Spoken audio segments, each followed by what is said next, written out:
Bismillahirrahmanirrahim. Assalamualaikum warahmatullahi wabarakatuh. Waalaikumsalam warahmatullahi Alhamdulillahirabbil alamin. Alhamdulillahillazi ahyana ba'dama amatana wa ilaihin nusyur. Asyhadu an la ilaha illallah wahdahu la syarikalah wa asyhadu anna Muhammadan abduhu wa rasuluh. Allahumma shalli ala Muhammad wa ala ali Muhammad. Subhanaka la ilma lana illa ma 'allamtana innaka antal alimul hakim. Rabbi shrah li sadri wa yassir li amri wahlul 'uqdatam min lisani yafqahu qawli. Amma ba' Faqala ta'ala fil Qur'anil Karim, a'udzu billahi minasyaitonir rajim. Bismillahirrahmanirrahim. Wa man a'rada an dzikri fa inna lahu ma'isyatan dhanka wa nahsyuruhu yaumal qiyamati a'ma. Dan barang siapa yang berpaling dari peringatanku, maka sesungguhnya baginya ma'isyatan dhanka, penghidupan yang sempit, dan kami akan menghimpunkannya pada hari kiamat dalam keadaan buta. Qala rabbi lima hasyartani a'ma, dan berkatalah ia, ya Tuhanku, lima hasyartani a'ma, kenapa engkau himpunkan aku dalam keadaan buta? Wa qad kuntu basirah, padahal aku dahulunya adalah seorang yang melihat. Qala kadzalika atatska ayatuna fanasitaha. Allah berfirman, demikianlah kata Allah, telah datang kepadamu ayatuna, ayat-ayat kami, tetapi kamu melupakannya. Wa kadzalikal yauma tunsa, dan begitu pula pada hari ini kamu pun dilupakan. Wa kadzalika najzi man asrafa wa lam yu'min bi ayati rabbih, dan demikianlah kami membalas orang-orang yang melampaui batas dan tidak percaya kepada ayat-ayat Tuhannya. Wala azabul akhirati asyaddu wa abqa, dan sesungguhnya azab di akhirat itu lebih berat dan lebih kekal daripada azab di dunia dan azab di alam barzakh. Qala Rasulullah sallallahu alaihi wasallam, Allahumma a'udzubika min azabil qabri, ya Tuhanku, aku berlindung dari azab kubur. Bapak Ibu rahimakumullah, pengajian belajar tauhid yang dicintai oleh Allah Subhanahu wa taala, insyaallah pertama-tama mari kita ucapkan puji dan syukur kepada Allah Subhanahu wa taala. Alhamdulillah berkat rahmat dan karunia-Nya kita masih diberi kesempatan, ya, masih diberi.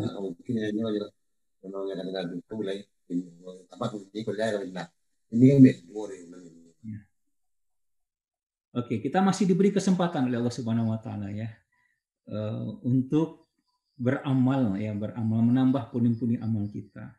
Kita mungkin mendengar, ya, ada berita, ya, kemarin ini, ya, ada pesawat Sriwijaya Air, ya, yang jatuh, ya, atau hilang, yang ditemukan serpi-serpihannya, ya. Nah, kita doakan semoga orang-orang di sana itu diterima oleh Allah Subhanahu wa taala amalnya dan diampunkan dosa-dosanya. Sebenarnya kalau kita pahami, ya, kita ini masih dibiarkan hidup oleh Allah Subhanahu wa taala hanya untuk dua.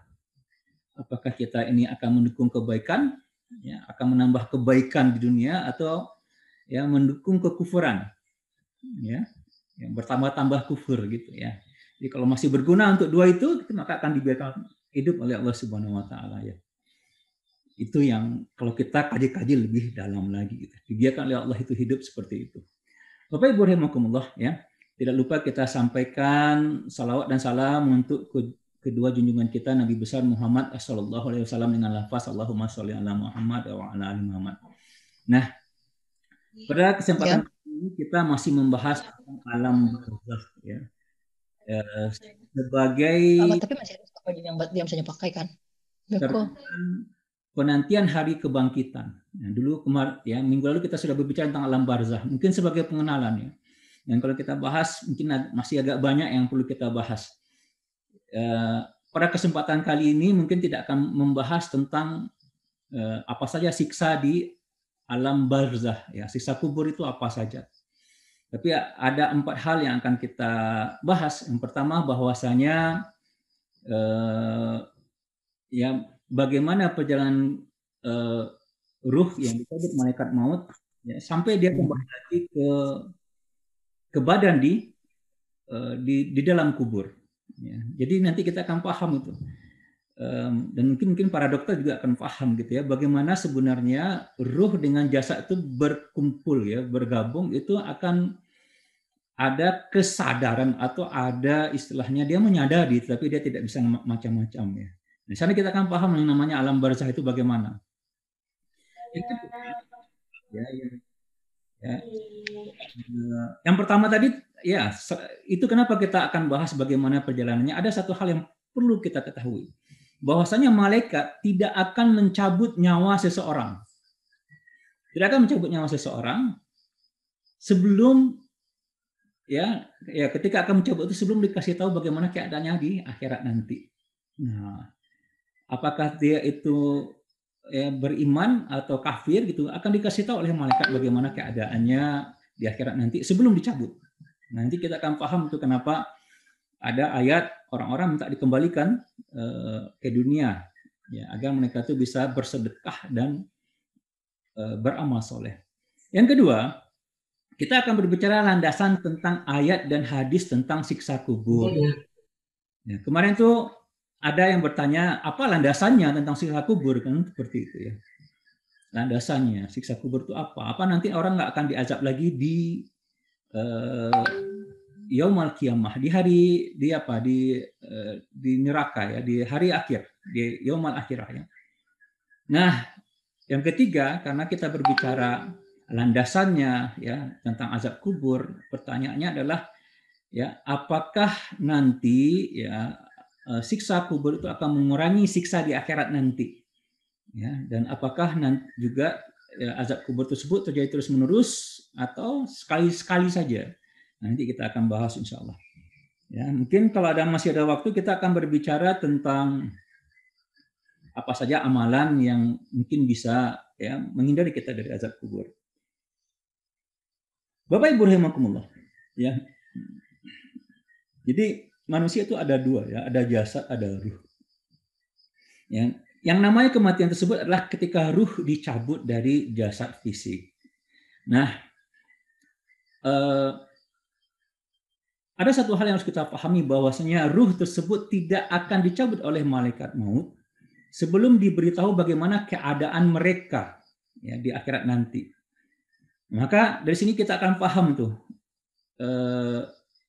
dalam ya apa yang dimaksud dalam surat Al-Munafikun ayat 10 dan 11. Ya. Surat Al-Munafikun ayat 10 dan 11 itu berbunyi a'udzubillahi minasyaitonirrajim. Bismillahirrahmanirrahim. Wa anfiqu mimma razaqnakum min qabli ayyatiya ahadakumul maut. Ya, dan belanjakanlah sebagian dari apa yang telah kami berikan kepadamu sebelum datangnya maut, kematian. Min ahadukum, dari salah seorang di antara kamu. Fayaqulu rabbi, ya. Karena apa? Ketika maut itu akan datang, mereka akan berkata, Tuhanku, laula andaikan. Nah, ini jadi orang akan meninggal itu akan berbicara andaikan. Laula, andaikan sesuatu yang tidak akan mungkin terjadi. Laula akhkartani ila ajalin qarib. Ya Rabbku ya, mengapa engkau tidak menangguhkan kematianku ya, atau andaikan ya. Laula itu andaikan. Ya. Andaikan engkau menangguhkan kematianku ila ajalin qarib, sampai waktu yang dekat. Sebentar saja ya Allah. Ya, apa katanya Pak Asad? Daqa ya, aku akan bersedekah wa akum minas sholihin. Aku akan menjadi orang-orang ya, termasuk orang-orang yang soleh. Nah, dalam firman tersebut Allah katakan walai yuakhirullahu nafsan idza jaa ajaluha ya. Dan Allah sekali-sekali tidak akan menangguhkan kematian seorang apabila telah datang waktu kematiannya. Nah, ayat ini berbicara bahwasanya menjelang kematian seseorang ya, itu minta ditunda kehidupannya. Dalam tafsirnya Ibnu Abbas menyatakan bahwasanya tidak ada ya, ini dimaksudkan pada orang-orang yang melalaikan zakat, membayar zakat dan melakukan ibadah haji ya, kalau Ibnu Abbas menyatakan seperti itu, bahwasanya mereka minta ditunda kematiannya karena mereka selama ini lalai membayar zakat dan ibadah haji. Nah, dalam tafsir Imam Al-Qurtubi, ini sangat luar biasa ya.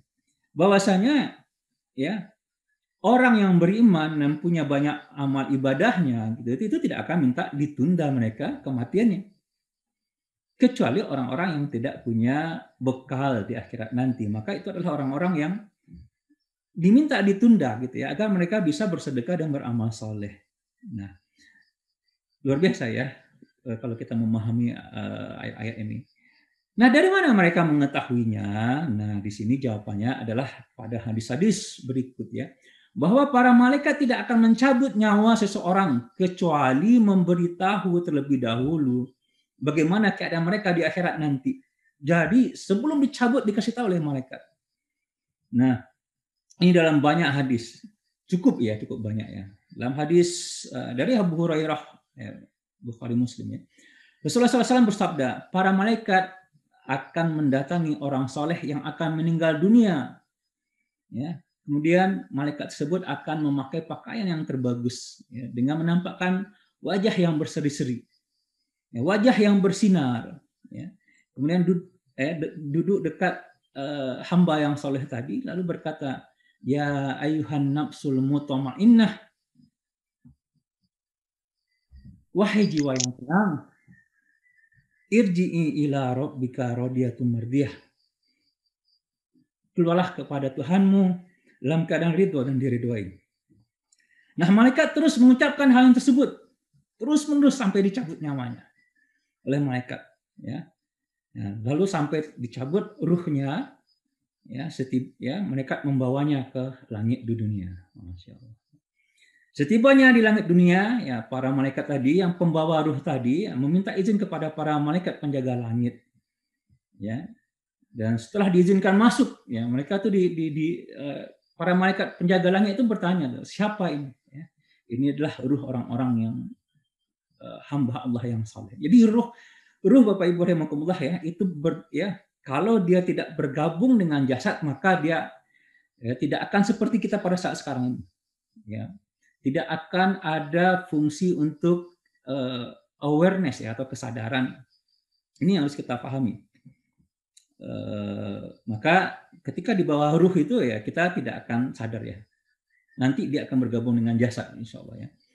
Nah, begitu seterusnya sampai ke langit yang ketujuh, ya, karena diizinkan terus masuk. Ya, langit ketujuh di mana Allah Subhanahu Wa Taala bersemayam ya. Lalu Allah katakan bahwasanya ya tulislah oleh kalian nama hambaku ini di Iliyin. Ya, Iliyin ini kitab ya. Dalam surah Al-Mutaffifin, wa ma adraka mal Iliyin, kama Iliyun ya. Kitabum markum. Ya. Apakah Iliyin itu? Ya, itu adalah kitab yang tertulis, yashaduhul muqarrabun, yang disaksikan oleh malaikat-malaikat yang didekatkan kepada Allah Subhanahu Wa Taala. Maka ditulislah nama hamba Allah tersebut di Iliyin, lalu dituliskan amal-amalnya di sana. Ya, jadi amalnya orang-orang saleh itu diperlihatkan kepada Allah Subhanahu Wa Taala, karena Iliyin itu ada di langit ketujuh. Lalu kata Allah kepada para malaikat, kembalikan dia ke muka bumi, ya, sebab ya, aku berjanji kepadanya, ya, kepada mereka manusia maksudnya, bahwasanya mereka itu diciptakan dari tanah dan akan dikembalikan lagi ke dalam tanah sampai mereka dikeluarkan lagi dari tanah. Nah, setelah melewati perjalanan langit kembali ke muka bumi, ke tempat dia dikuburkan, ya, maka bersatulah jasad dengan ruh tadi.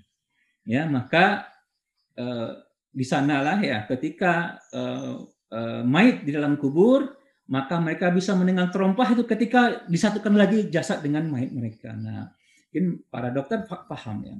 Orang-orang yang misalkan yang tidak sadar, gitu ya, yang tidak sadar itu secara sarafnya skala apa tidak sadar, tapi yang dirinya itu sadar di dalam sana.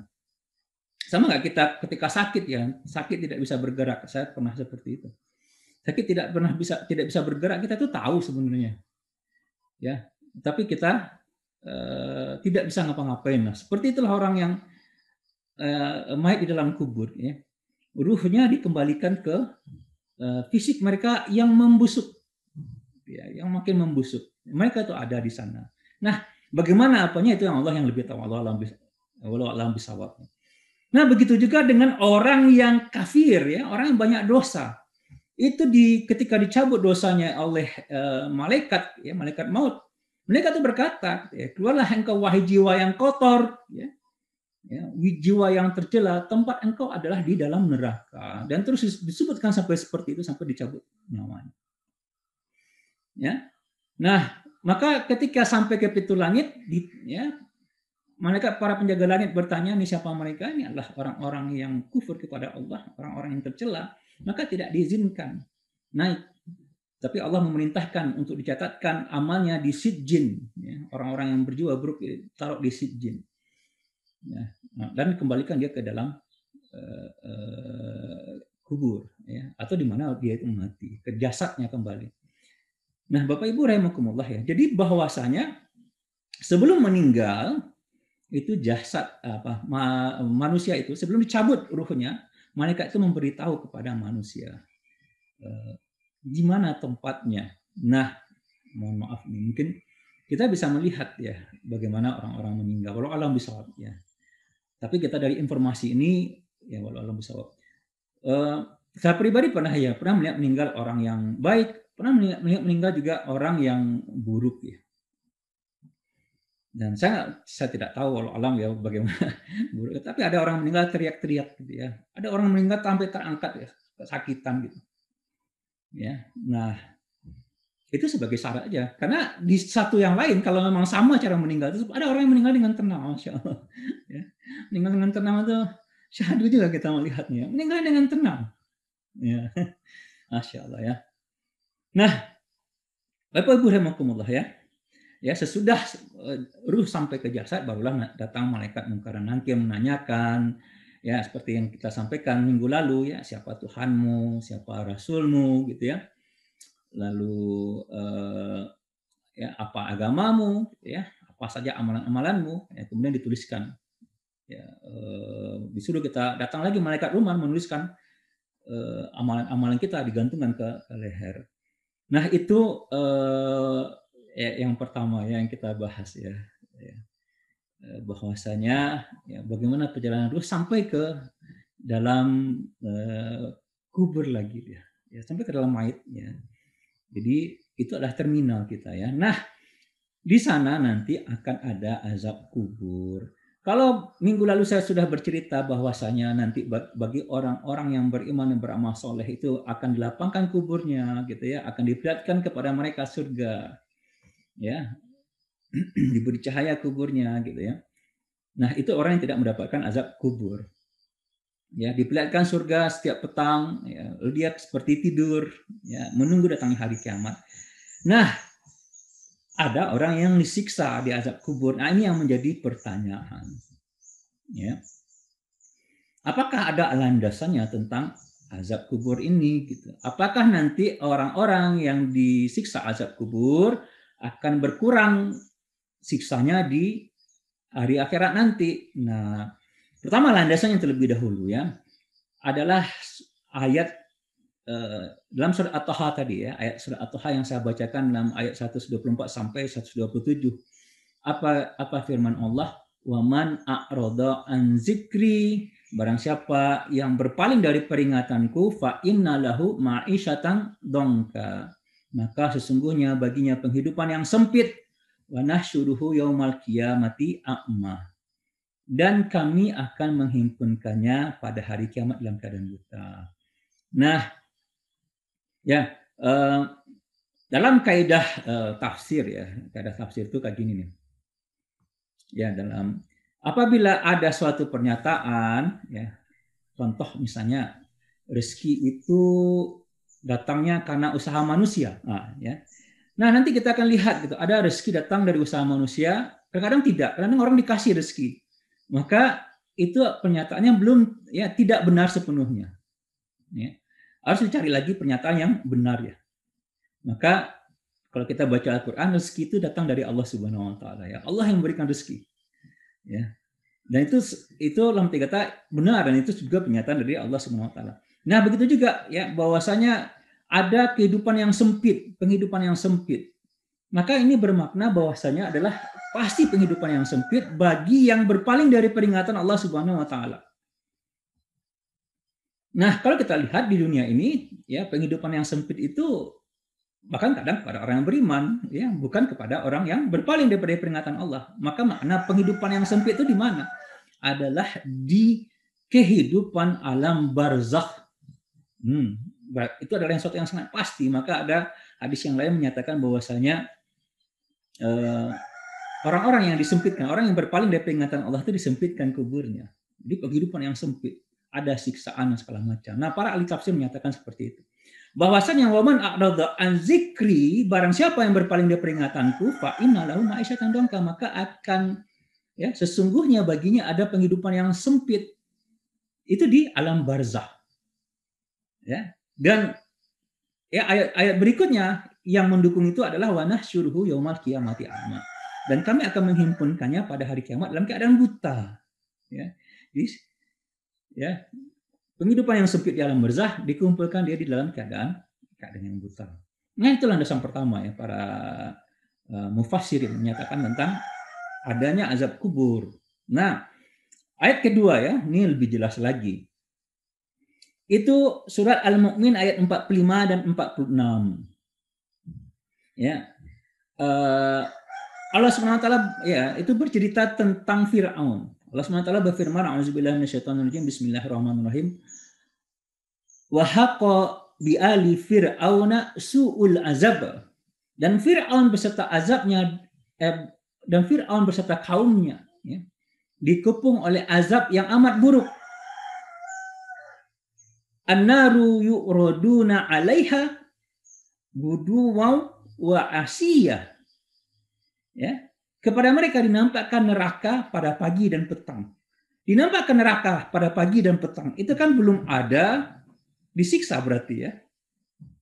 Nah, ya. Dan apa berikutnya? Wa yauma taqumus saah, dan pada hari terjadinya kiamat as-saah adkhilu ala fir'auna asyaddal azab, dan pada hari terjadinya kiamat, baru ketika mereka dibangkitkan, baru dikatakan kepada malaikat, masukkanlah Fir'aun dan kaumnya ke dalam azab yang sangat keras. Jadi Fir'aun dan kaumnya, ya, orang-orang yang menentang Allah, gitu ya, yang berbuat jahat kepada orang-orang yang beriman, ya, Fir'aun zaman dahulu dan Fir'aun zaman sekarang itu akan diberikan azab kubur, gitu ya, diperlihatkan neraka pada pagi dan petangnya kepada mereka, diperlihatkan kepada mereka neraka pada pagi dan petang. Luar biasa, ya. Itu adalah tentang alam barzakh, ya, siksa kubur. Ya, landasan adanya siksa kubur. Ya, maka para ahli tafsir itu, ya, an-naru yu'raduna 'alaiha, ya, guduwan wa asiyah, ya. Kepada mereka menampakkan neraka pada pagi dan petang. Itu adalah tentang azab kubur. Ya. Nah, ditambah lagi tentang hadis nih, kalau ada yang bertanya. Tambah lagi tentang hadis Rasulullah Isra, ya. Ya, ketika Rasulullah Isra Mi'raj, ya. Nah, itu, ya, Rasulullah itu, ya, ini kalau dibacakan hadisnya panjang. Ya. Diperlihatkan bagaimana siksa-siksa orang di alam barzakh. Ya, ketika Rasulullah naik bersama Jibril ke langit dunia, kan seperti itu. Nah, saya akan bacakan satu saja, ya. Tentang azab kubur, ya, azab kubur, ya, dari banyak, ya. Ya, ya, setelah beliau melihat yang lainnya, ini ada, ya. Ya, Rasulullah menyatakan, setelah beberapa saat aku menyaksikan kaum yang perutnya sebesar rumah. Setiap kali salah seorang dari mereka ingin bangkit, maka dia langsung tersungkur sambil memohon kepada Allah Subhanahu wa taala, "Ya Allah, jangan datangkan kiamat." Ya, jadi maknanya itu sebelum hari kiamat, sebelum hari berbangkit, ya. Nah, ya, jangan datangkan kiamat. Nah, itu apa, Rasulullah bertanya kepada Jibril, ya. Aku menanyakan kepada Jibril, ya, lalu dia menjawab, ya, ya, Rasul bertanya siapa mereka, Jibril, gitu ya. Jibril menjawab, mereka umatmu yang suka makan riba seperti yang nyatakan firman Allah dalam firman-Nya. Orang-orang yang makan riba ya tidak dapat berdiri melainkan seperti berdirinya orang yang kemasukan setan lantaran tekanan penyakit gila. Nah, itu Bapak Ibu rahimakumullah ya. Itu landasan tentang azab kubur. Nah, pertanyaannya berikutnya, apakah ya azab kubur itu akan ya mengurangi azab kita di akhirat nanti? Ya, maka ya apakah azab kubur itu terjadi secara terus-menerus atau bersifat sementara? Nah, ini jawabannya hampir sama ya. Maka kita akan lihat ya, manusia itu ketika di alam barzakh nanti akan menjadi 3 bagian. Ya, yang pertama tersebut adalah orang-orang yang beriman kepada Allah Subhanahu wa taala. Ya. Orang yang beriman kepada Allah Subhanahu wa taala. Nah, orang-orang yang beriman ya kepada Allah Subhanahu wa taala, ya itulah orang-orang yang selamat dari azab kubur ya. Orang-orang yang menyempurnakan keimanan dan ketakwaannya kepada Allah Subhanahu wa taala. Sebagaimana firman-Nya dalam surah Al-An'am, allazina amanu wa lam yalbisu imanahum bizulmin. Ya, orang-orang yang beriman dan tidak mencampur adukan iman mereka dengan kezaliman, ulaika lahum ya lahumul amnu wa hum muhtadun ya. Mereka itulah orang-orang yang mendapatkan keamanan. Nah, ada keamanan ya. Dan mereka itulah orang-orang yang mendapat petunjuk. Jadi orang-orang yang tidak mencampur adukan keimanan mereka dengan kezaliman. Jadi saya sudah pernah cerita bahwa saya manusia ini terbagi 3, golongan kanan, golongan kiri ya. Golongan kiri yang tidak beriman kepada Allah, golongan kanan itu ada yang beriman. Yang beriman ini terbagi 2 lagi, ada yang selamat, ada yang tidak. Ya, ada yang aman, ada yang tidak. Beriman dia, tetapi karena dia mengikuti hawa nafsu, maka dia menjadi orang-orang yang fasik ya. Orang-orang yang yang beriman tadi, yang beriman, yang insya Allah dia beriman kepada akhirat gitu ya, tidak terpengaruh selama dia dari ujian dunia ini gitu ya, maka dia akan aman di akhirat nanti. Nah, yang kedua, azab kubur bagi orang-orang yang kafir atau orang yang musyrik. Ya. Maka tadi mereka tidak akan selamat dan ini ujian bagi mereka selamanya. Ujian bagi mereka adalah selamanya, ya. Ujian bagi mereka selamanya dan apa? Dan tidak akan mengurangi azab mereka di akhirat nanti. Nah, luar biasa ya. Jadi orang-orang yang kafir gitu ya kepada Allah ya tidak akan mengurangi azab mereka di akhirat nanti. Nah, yang ketiga adalah azab kubur yang menimpa orang-orang yang beriman tetapi mereka berbuat maksiat. Ya. Nah, azab kubur mereka ini ya yang mereka dapatkan sesuai dengan dosa mereka dan akan terputus sesuai dengan kadar dosanya. Ya, akan terputus sesuai dengan kadar dosanya. Ada yang besar, ada yang kecil. Ya, Bapak Ibu rahimakumullah ya. Nah, ini apa? Nah, sebagaimana sabda Rasulullah, bagi orang beriman itu setiap kesusahan, setiap sakit itu ada kafarat. Ya, kafarat ya. Kafarat itu ada penembus dia.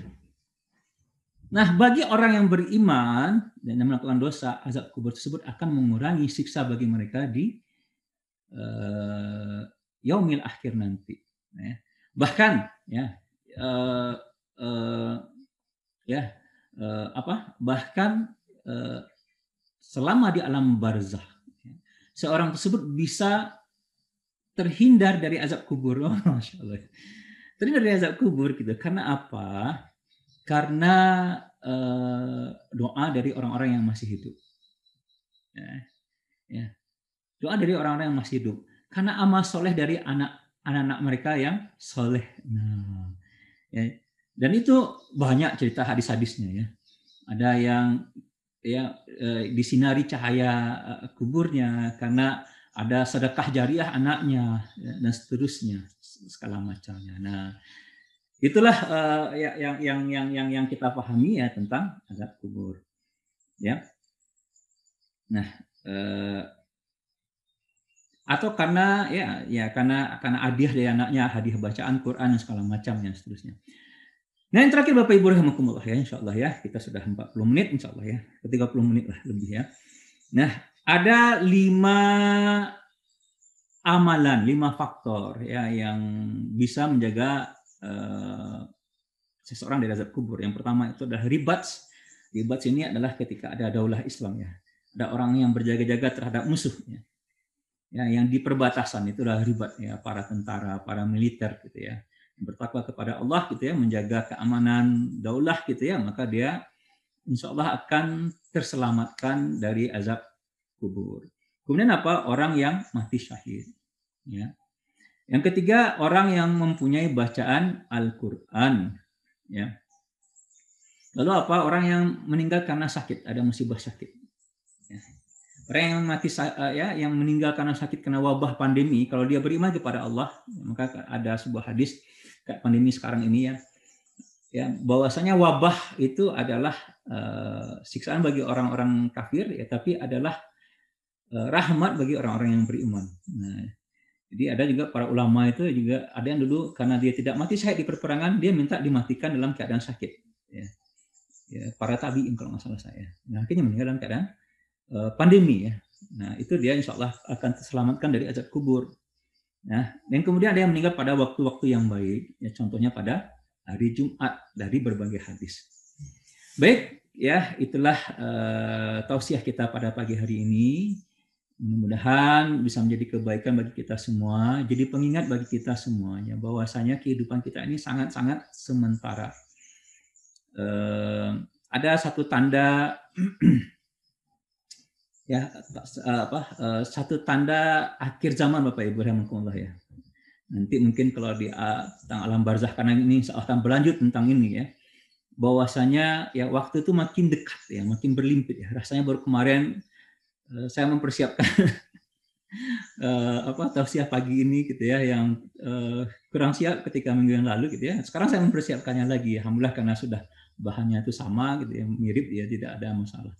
Tapi poinnya bahwasanya ya, kita ini hidup di akhir zaman ya. Banyak tanda-tanda akhir zaman ya. Bagi kita sebenarnya ya kehidupan yang sementara ini gampang ya, Allah nyawa itu dipanggil Allah itu sangat gampang sebenarnya kita lihat.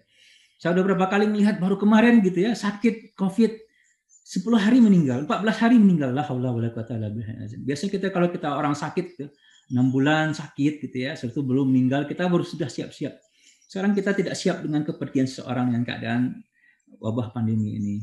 Maka ini sebenarnya adalah peringatan bagi kita. Peringatan bagi kita untuk mendekatkan diri kepada Allah, lebih-lebih kita di usia yang sudah bukan muda lagi ya, kita sudah tua. Demikian saja ya. Kalau ada salah dan janggal mohon maaf. Saya dari sebagai manusia biasa banyak salah, banyak janggal. Ini semata-mata karena perintah Rasulullah SAW ya, sampaikan ya balighu anni walau ayah, sampaikanlah walaupun satu ayat. Ya, jadi mohon dimaafkan. Kalau ada yang benar itu datang dari Allah ya, sebagaimana firman-Nya al-haqqu min rabbik wa la takunanna minal mumtarin. Yang hak itu datang dari Allah, maka jangan sekali menjadi orang yang ragu. Wabillahi taufiq wal hidayah. Assalamualaikum warahmatullahi wabarakatuh. Silakan kalau ada pertanyaan.